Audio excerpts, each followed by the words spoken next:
Welcome to the Doug and Mike Show. I am Mike. And I'm Doug, and we have real conversations with real people. Mike, why don't you introduce our guest today? And we have a special guest once again, Senator Denise Grimsley, who is taking some time out of her busy schedule out there driving from one end of the state to the other. Denise, thanks so much for coming on. It's a pleasure to be here. Thank you both for having me. So it's political season, is it not? I'm afraid it is. It is. I think most of your listeners are painfully aware of that by watching TV. I went to the mailbox and I had to have my son's like, hey, Dad, you dropped a piece of mail. There's like all these, it's like posters. How do they even get this stuff through the post office, right? There's a lot of it. So we wanted to talk to you today. We have a big following of firefighters all across the state, and you received the endorsement of the Florida Professional Firefighters. Doug and I are both members, obviously, and serve on the board, and many of the folks out there that work in our departments across the state are members as well. So congratulations on that.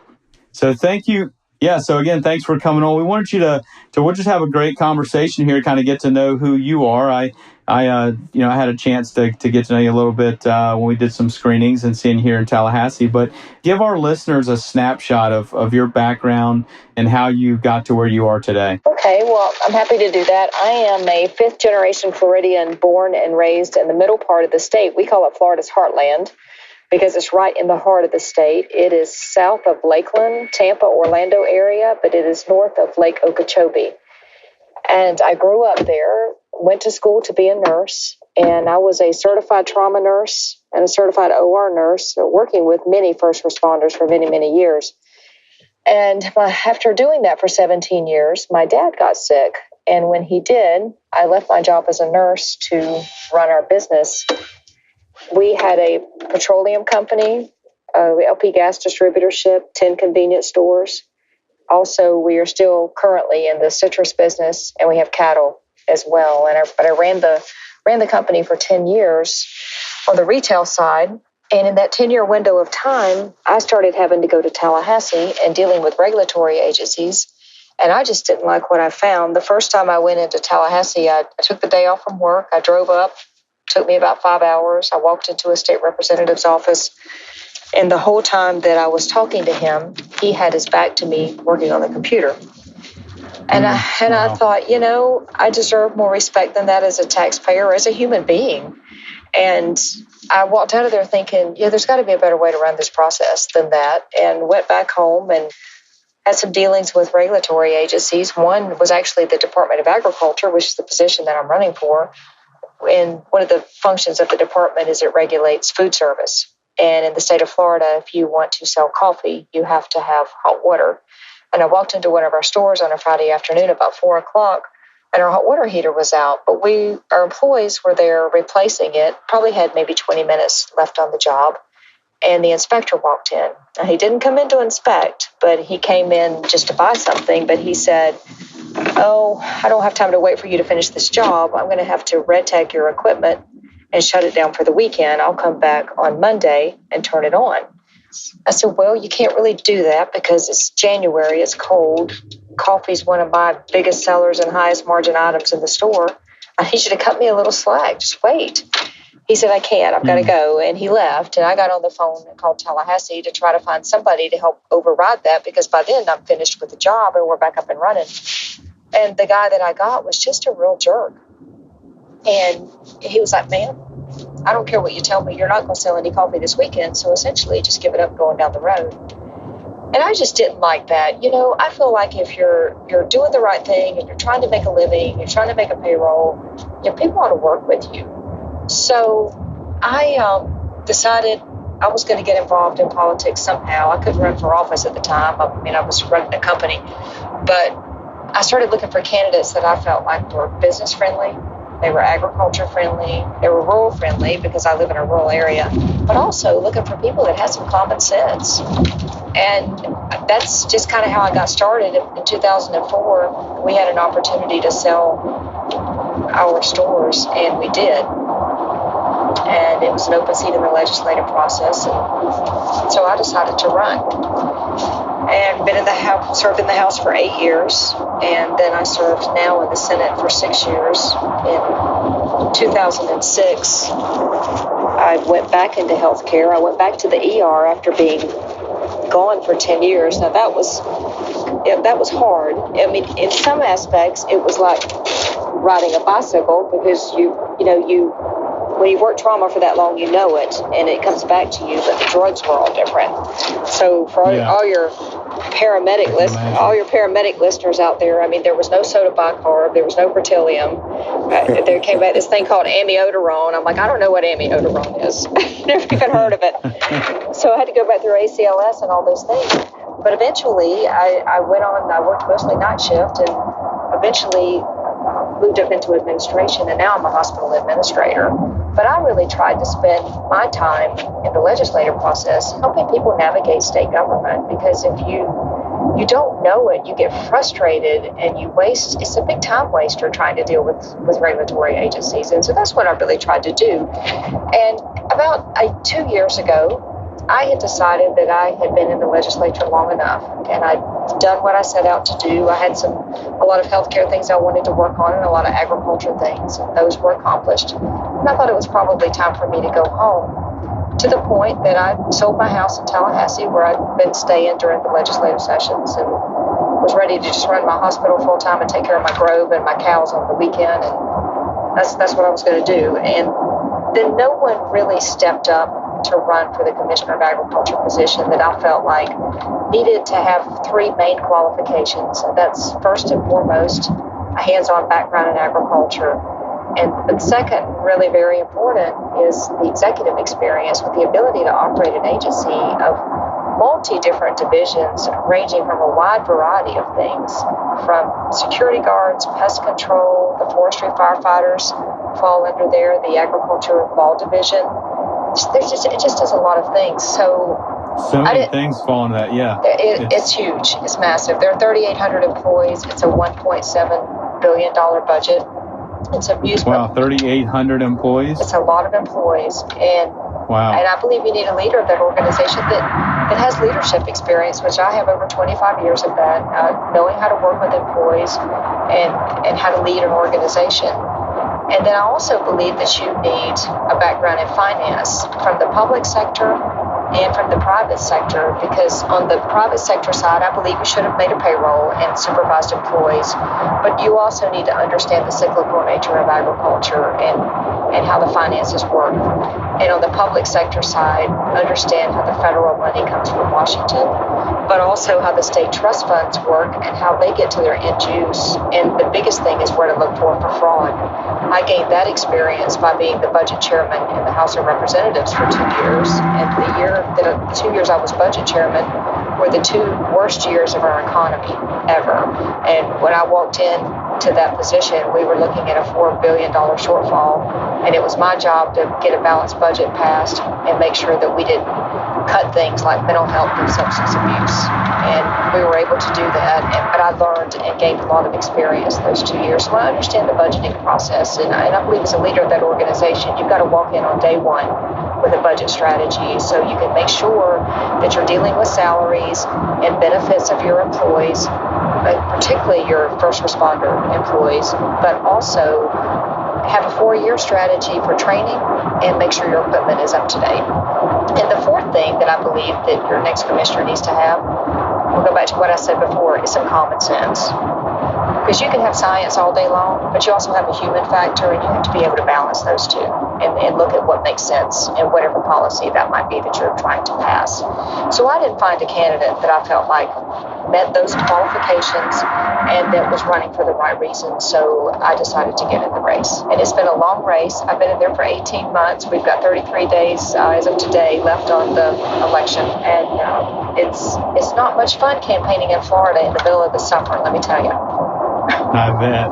It's hot. Well, that's quite a journey. You've been zigzagging the entire state. I have been. I started Monday in the Panhandle, and I was in the Keys last night, and I'm back up in Orlando today. Wow. It's a big state. I found that there are roads in the state of Florida. I lived here all my life that I didn't even know existed. That's great. Well, I know even South Dade and Palm Beach and Broward, there's still a lot of agriculture going on down our way. There is. There's a lot of agriculture in Palm Beach County, and people don't think about it.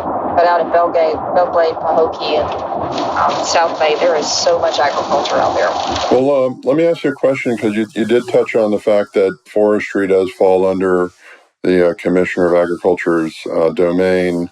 Have you had a chance to get exposed to anything with forestry? I did. I had a meeting Saturday with some of the employees in the department, and many of them were deployed last week. I think they actually left on Saturday, so they didn't get to come. But I had a really good meeting with Lakuchi at the training center out there, and we talked about employment issues and how the collective bargaining has been going, and they educated on me some things after being in the legislature for 14 years and even being the budget chairman, that I didn't know. I didn't realize that they don't have, and I guess maybe I did know this, but they don't have a STEP program, and there's really no incentive to stay with the department. So we are having a large amount of turnover, which from a pure business perspective, it doesn't make any sense, because you pay out all this money and you're constantly retraining, but it's also a public safety problem, because you don't wind up keeping employees with long-term experience. And not just a public safety problem, but a safety problem for the employees. Their profession is so hazardous because, a lot of times they're working by themselves and they're remote, and they don't always have the benefit of, good radios and the whole 9 yards. And, unfortunately, we lost a couple of forestry firefighters, several years ago that just got overrun by a brush fire. So it's super hazardous. So it's important that they have a seasoned person out there with them, I believe. But if you continue with this large amount of turnover, you're not going to be able to do that. And I told them, I said, I need to walk in there on day one with a 4-year budget strategy for salaries and equipment and training. So you can't really do it year by year. You've got to have a long-term plan. And as a member of the legislature, former member of the legislature, I believe that I'm best suited of the candidates that are running in the Republican primary to make that happen. Yeah, you've got such a diverse skill set. It's interesting when you sat down with us a couple months ago. I was blown away that you have your nursing background. I mean, I had no idea. I thought I just had known about the agriculture and the farming.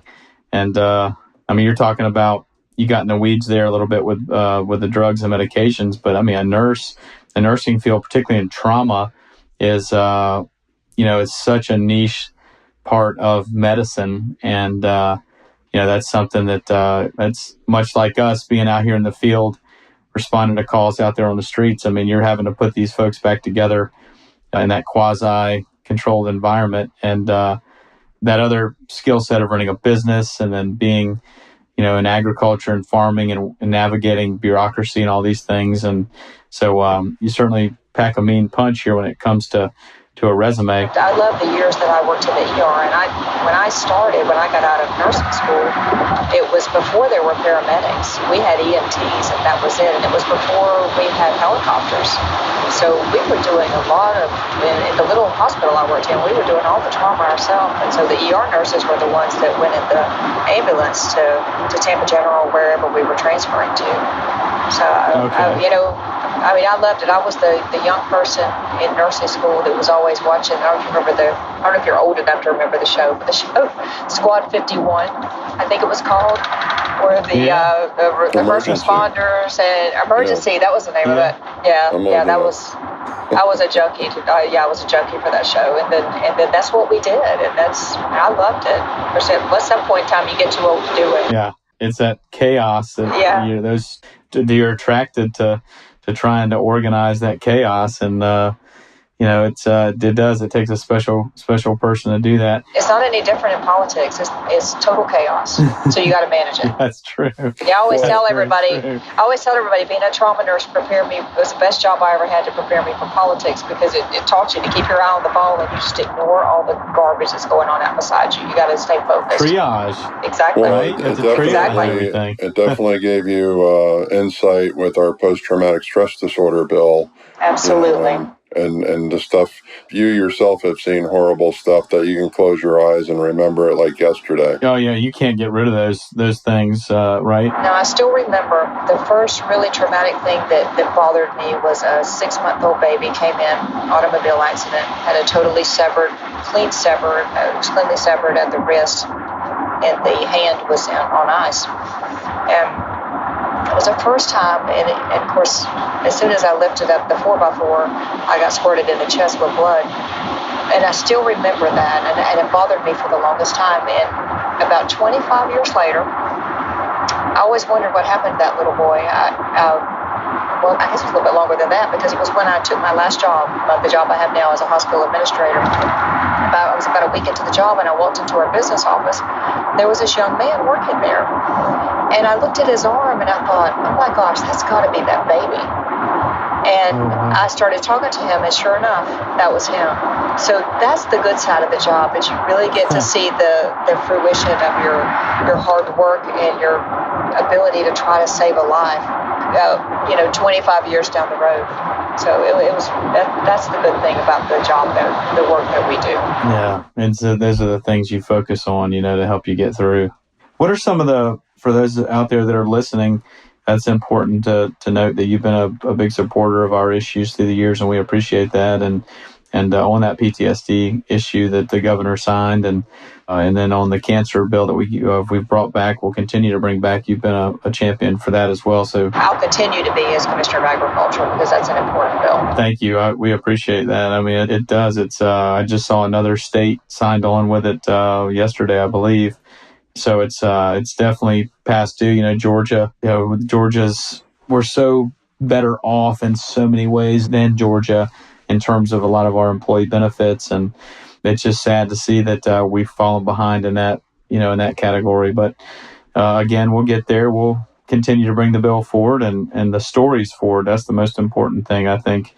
Just having the survivors, to talk about the issues. But what are some of the ideas that you have that you'd like to change, or some of the ideas to bring to that position when you become the Commissioner of Agriculture? Well, there are a lot of things, because the department is so diverse. I mean, we've talked about having a budget strategy for the forestry firefighters and for the agricultural law enforcement officers, for equipment, for training, and for salaries. But when I'm going to go back to the agriculture side for a minute. The average age of a farmer is 59 years old, so it's important that the commissioner be the one that promotes young farmers and ranchers getting involved. And you do that by a variety of ways. You do it through programs like Future Farmers of America and 4-H that are in high schools and junior high schools. 4-H, I started out with a horse. I still have horses today, but it taught me the responsibility of caring for an animal. But 4-H is doing so much more now. It teaches our kids how to balance a checkbook, how to interview for a job, fill out an employment application, a credit application. It teaches them that they have to show up to work on time, and they have to be there 5 days a week, and they don't just get to come and go whenever they please. Those are extremely important skills that you need no matter what you do for a living going forward. And my daughter is a elementary school teacher, and from what I know from her is that some of these kids come into school now, they don't even have parents. So no one's teaching them these skills at home like we were taught when we were younger. Future Farmers of America is another thing. That's a really good leadership program, and when these kids come to Tallahassee, I'm very proud of them. They make great presentations. They are articulate. They always say they know Robert's Rules of Order better than I do. But these will be, they do. These will be the next leaders of our communities, regardless of whether they stay in agriculture or not. But most of them want to.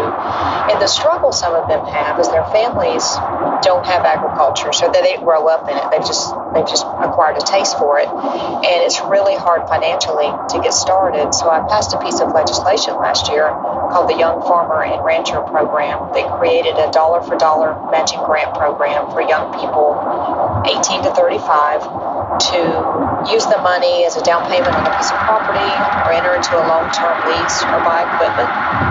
And that gives them the start. It also creates a clearinghouse on the Agriculture Commissioner's website of any other scholarship opportunities that might be out there. For example, the nursery growers have a scholarship opportunity for people who are interested in getting involved in the nursery business. That would be there. And the other thing it does is creates a mentor program. And I didn't come up with that idea. It was actually a young person that came up with that. And he said to me, he said, why don't you make it real easy? Just put it up on the website, partner us with existing, let's say you want to go in the cattle business, partner me with an existing experienced cattle rancher and in the same location with some of the same interests, same size. He said, set it up like a dating website so we can pick and choose each other. I said, well, I guess that makes total sense. So yeah, we'll do that. And so that's part of that legislation. Now we did lose the funding for the matching grant program in the final days of session during the Parkland tragedy, but as commissioner, I'll go back and that'll be part of my budget strategy to get the money back for that. Because I think it's really important. When you think about farming in Florida, at Thanksgiving, when you sit down to your Thanksgiving table and you're eating any kind of vegetables, they're coming from Florida because it's the only place that's producing vegetables in November. And if we lose that, we're going to be consuming vegetables from Mexico when you sit down at your Thanksgiving dinner. So that's why it's important. Plus, it's old Florida, it's heritage, it's our history. We need to keep it going. You mentioned mentoring, and that was one of my questions for you did you have a mentor or someone that had a huge influence over you growing up? It was my dad, and he's still my best mentor today. He's 80 years old, and I think he's ready for me to get done with the campaign so I can get home and get on the tractor because, in the summer, all you really do is mow because we've got pastures, we've got groves, and we have a couple of guys that help us, but he's been doing a lot of the mowing himself. But wow. I think he's ready for me to get back. But yeah, he and my mom, I watched them growing up. I watched them sit around the dining room table trying to figure out how to make their first payroll, and how they borrowed money. And they started their business with one truck and grew it from there. And he's just always been really good to help me on the business side. And yeah, they're just great role models. They're great people. We're a Christian family, and they've just taught me a lot of values. So he's my biggest mentor out there. We like talking about what drives folks, and we've had some pretty neat guests on the show so far, and kind of stepping away from like just the politics side of it.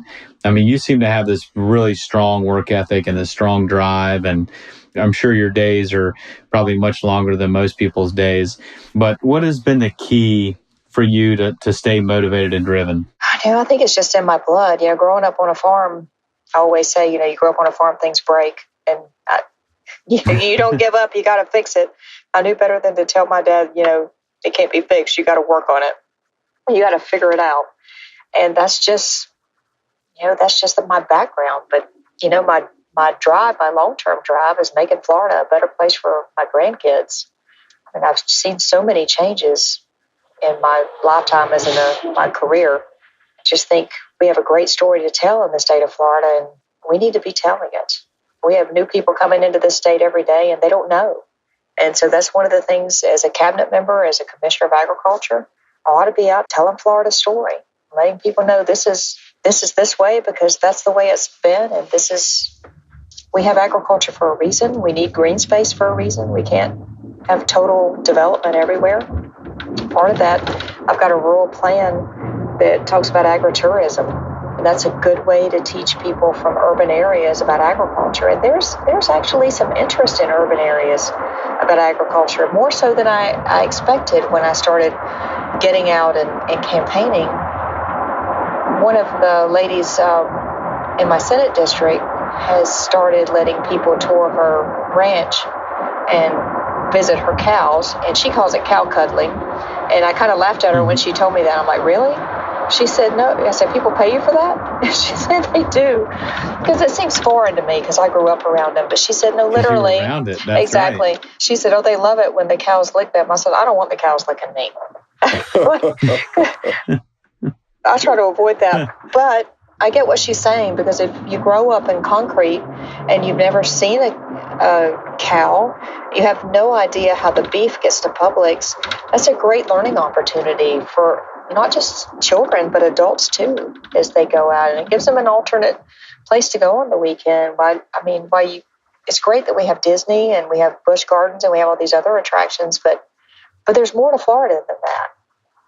And by the way, the Commissioner of Agriculture also oversees amusement park rides. So that would be the county fairs, the state fairs, and places like Disney or Busch Gardens. Now, does I guess probably the only little bit of controversial thing, but I don't think it's controversial because it's bringing in revenue. Is how does medical cannabis fall under your office? Well, it doesn't right now, but I do think that is an agriculture crop, and I think eventually it gets moved to the Department of Agriculture.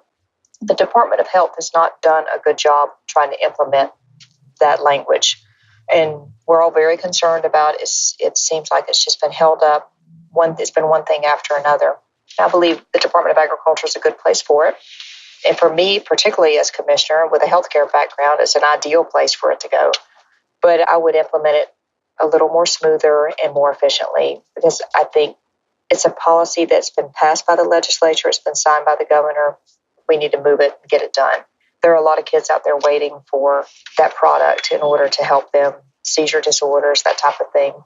But I think it's a legitimate problem, but I also a legitimate use. But I also think that one of the functions of the commissioner is to be in Washington talking about different issues, and that being one of them. Marijuana is really a class 1 drug, and it should be treated as such. And there's that disparity between state law and federal law, and we need to clean that up. Well, I think just from the amount of revenue and job creation, and I know Quincy has talked about, how it's helped save its area because it was so decimated from the economy that, it's just something that's, positive. And it is. And, some of the responsibilities of the cabinet or some of the issues I think we're going to be facing is water infrastructure and sustaining our economic growth. And you do that by adding to the economy. And medical marijuana is certainly one of those. And we've got to refine that industry and help it to grow. Yeah, it's a tough issue to tackle, but like you said, I mean, we've got to put our hands in the bucket and figure that out. And that's what you got to do. You got to sit down and roll up your sleeves and get everybody at the table, and you got to figure it out. And that's where it goes back to having some common sense. Stop fighting it. Don't be bureaucratic and fight it. Figure it out. Yeah, figure it out. It's what leaders do. We elect, those folks to get up there and do and find ways. It's obviously going to be a compromise in many ways, but you figure it out. You get in there, and whether you're a Republican or a Democrat, you do it. Exactly. And So, I know we're coming to the end. I had one question I wanted to ask you about your years in the legislature. Give us a story of when you feel like you really made the biggest difference in somebody's life when you served in the House or when you were in the Senate. Oh, gosh. I don't know. I should have to think about that. I mean, I do. That's a tough one, huh? Well, I mean, there are several. I mean, I always say as a legislator, there's 6 days of the week that you hate the job most of the time because you're always running into a wall, and you got to figure out how to get through that wall. But then the 7th day comes around and somebody walks into your office that no one else can help, and you're able to help them navigate state government, whatever that is. And that makes all the difference in the world. And this one's kind of a simple thing that I can think of is somebody came into the office that they've been trying to get their physical therapy license. And right now, I don't remember what the details were, but there was some bureaucratic thing that was holding it up, and he couldn't go to work after he graduated from school. So we were able to pick up the phone and call the Department of Health and say, hey, figure this out. Let's get it done. And we got his license in just a couple of days, so he was able to go to work. But it's just little stuff like that. I just think that if you're a taxpayer, the last thing you want to do is get stuck on a phone tree in a state agency that you waste 2 hours of your time and you don't get anywhere. And that's really what I've tried to do. We did some legislation a few years ago. We were having trouble with the Board of Nursing allowing new schools to open or allowing existing schools to expand for crazy reasons, like they didn't like the color of the paint on the wall. That was one of the rules. The offices had to be a certain color. I'm like, who does that? And so what I wound up having to do, I couldn't get them to cooperate, so I passed a bill that took all of their authority away and put it in statute. So it told them exactly how to open up a nursing program and exactly what to do and when they went on probation and what criteria they had to meet. And finally, the board got okay, and we've given them their authority back 6 years later. And I'll tell you another story that I told last night when I was down in the Keys, in Plant City, 2 nights ago. That somebody was asking me about alligators, and they were talking about how alligators are everywhere.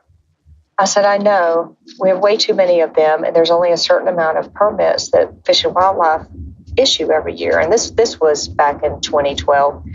And I was the budget chairman, and I kept telling them, you've got to up that quota.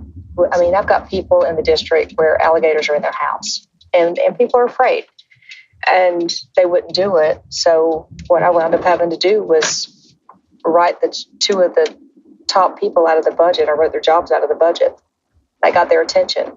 I mean, you can either do it the easy way or you can do it the hard way. So, but we're going to do it. Right. So let's figure it out. And and that's just, I mean, I feel like I made a difference in somebody's life. It kept an alligator out of somebody's house somewhere. Yeah. But at the end of the day, it's about people. It's about giving back to people. I mean, that's one thing that my dad always taught me, is try to help people.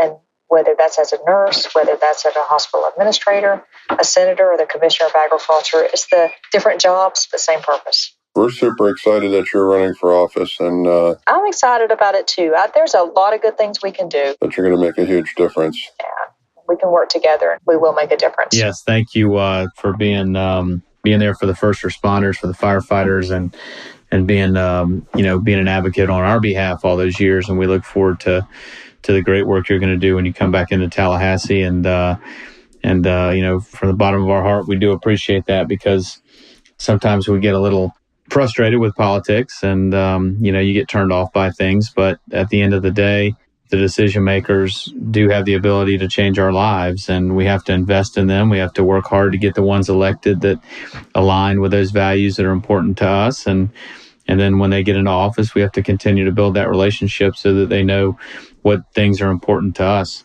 So we look forward to working with you when you get there. Well, if it makes you feel any better after all these years in the legislature, I don't like politicians any more today than I did when I went in. So we do. It's about working together and making a difference. And I'll be there for you guys. I appreciate your support, and I'm looking forward to working with you going forward.